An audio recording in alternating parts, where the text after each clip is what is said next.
Okay, ladies and gentlemen, Singapore Sling classic drink. This was made at the Long Bar, the Raffles Hotel in Singapore, actually. So you start off with some gin, okay? Come behind that gin with some Benedictine. Come behind it with some cherry herring. This is using a lot of these really old liqueurs, okay?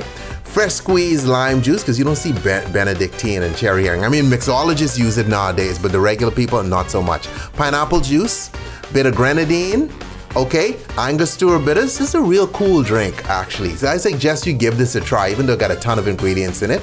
Put some ice in a hurricane glass, okay? And then we pour in our delicious mix, okay? And you know you gotta garnish that bad boy, a little pineapple, cherry on the side, stick a straw in, and there you have it.